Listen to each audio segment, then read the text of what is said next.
Saint Johns college के वनस्पति विज्ञान विभाग head of department professor Samuel garden Singh की देखरेख में सेंट जॉन्स कॉलेज की एक छात्र और छात्रा ने यमुना नदी में हो रहे प्रदूषण को कम कैसे किया जाए इस पर शोध कर यमुना को प्रदूषण रहित करने में विभिन्न वनस्पति के माध्यम से अपने शोध में सफलता पाई है। सेंट जॉन्स कॉलेज की शोध छात्रा तलत खान और छात्र हरिहर ने यह सफलता 3 साल के अथक मेहनत के बाद पाई है। सेंट जॉन्स कॉलेज के वनस्पति विभाग में कार्यरत प्रोफेसर सैमुअल गार्डन सिंह और उनके शोधार्थी हरिहर एवं तलत खान ने यमुना नदी में पाई जाने वाली भारी धातुओं जो मानव शरीर के लिए अत्यंत हानिकारक हैं, ऐसे धातुओं को प्राकृतिक तकनीक फाइटो रेमेडिएशन से कम करने तथा यमुना जल को स्वच्छ बनाने में 3 साल से कार्यरत हैं। पर्यावरण में लगातार घातक भारी धातुओं जैसे प्रदूषकों की मात्रा बढ़ती जा रही है। इन हानिकारक प्रदूषकों का मुख्य स्रोत घरेलू अपशिष्ट, व्यावसायिक अपशिष्ट, कृषि अपशिष्ट, कीटनाशक, चिकित्सकीय अपशिष्ट एवं प्लास्टिक अपशिष्ट आदि हैं, जो नदियों और उपजाऊ मृदा में मिलकर लगातार उन्हें दूषित करते हैं। जल तथा मृद संबंधी प्रदूषण को इन शोधार्थियों द्वारा प्रयोग में लाई गई पादप उपचार तकनीक का परिणाम बहुत हद तक सफल साबित हुआ है। इस पादप उपचार तकनीक के पर्यावरण से हानिकारक प्रदूषण जैसे भारी धातुओं को पौधों द्वारा स्वतः प्राकृतिक तरीके से अवशोषित किया जाता है, लेकिन इसके लिए सही पौधों का चुनाव करना आवश्यक है जो पादप उपचार की अच्छी क्षमता रखते हैं। इसी पथ पर अग्रसर होते हुए शोध में पाया गया कि सूरजमुखी तथा पेठे के पौधे भारी धातुओं जैसे निकेल, लेड, कैडमियम आदि को अपनी और अवशोषित करने में कारगर साबित हुए हैं। इसके साथ ही जल के फिजिको केमिकल पैरामीटर की मात्रा भी पहले से काफी हद तक कम पाई गई है तथा जल में उपस्थित घुलित ऑक्सीजन की मात्रा बढ़ी हुई पाई गई। अतः परिणाम स्वरूप ये चुने हुए पौधे यमुना नदी और उसके आसपास की मिट्टी को वापस स्वच्छ करने में सफल सिद्ध हुए हैं। लेकिन इस पादप उपचार तकनीक को पूर्ण रूप से प्रदूषित जगहों को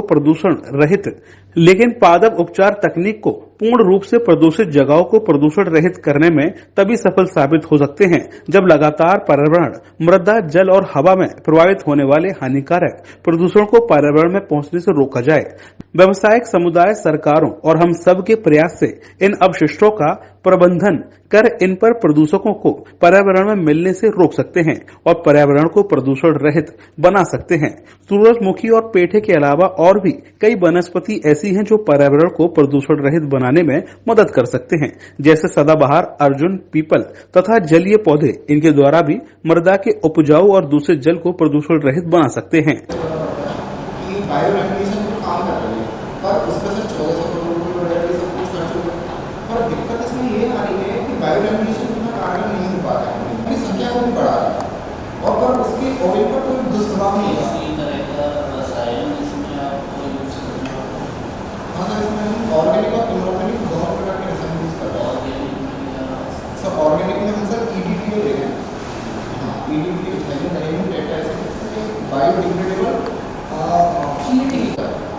और सर सोच इसकी सबसे बड़ी ये थी कि सरकार काम कर रही है, टॉलरेट है वो टॉलरेट जो जितना भी मतलब गर्मी हो, सर्दी हो, उस जगह पर नेटिव प्लांट है यहीं का उगने वाला, तो उसको झेल पा रहा है। जैसा कि हम सभी जानते हैं कि यमुना का जो जल है वो काफ़ी दूषित हो रहा है, जिसका मुख्य कारण होता है कि फैक्ट्रियों से निकलने वाला कचरा, घरेलू कचरा, जो जिनमें बहुत सारे हैवी मेटल्स और बहुत सारे प्रदूषक, बहुत सारे कंटेमिनेंट्स उपस्थित होते हैं। इन्हीं कंटेमिनेंट्स को कम करने के लिए आज हमने अपनी रिसर्च को आगे बढ़ाया है। हमारी रिसर्च का मुख्य एम है कि हम यमुना के दूषित जल के प्रदूषण को कम करना है।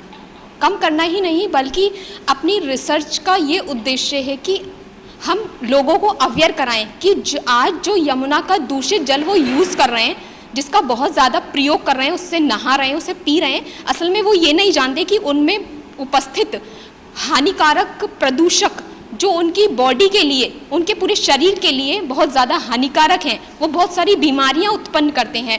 लोगों को अवेयर कराना है कि ऐसे जल का प्रयोग ना करें, बल्कि और हमारा रिसर्च जो चल रहा है अभी वो इसको लेकर चल रहा है कि हम इस यमुना के प्रदूषण को कम करने के लिए कुछ ऐसे पौधों का यूज़ कर रहे हैं, कुछ ऐसे पौधों का प्रयोग कर रहे हैं जो प्रदूषक के लेवल को कम करते हैं।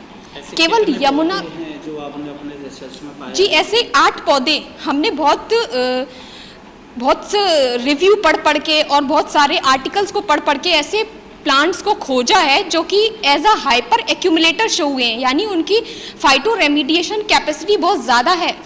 मेरा जो शोध है वो फाइटो रेमिडिएशन पोटेंशियल पर है, और जो मेरे शोध में मैंने जो क्षेत्रीय वनस्पति जो पाई जाती है यमुना नदी के आसपास, मेरा जो शोध है उसकी जो फाइटो रेमिडिएशन जो उसके अंदर जो प्रकृति ने जो उसको क्षमता दी है कि जो प्रदूषण होते हैं जैसे भारी धातुओं को वो सोखने की, उस शोध को मेरा जो शोध है वो उसको आगे बढ़ाने की है जिससे उसकी क्षमता आगे बढ़ सके। डीजी महाराजा न्यूज के लिए शैलेंद्र लवानिया।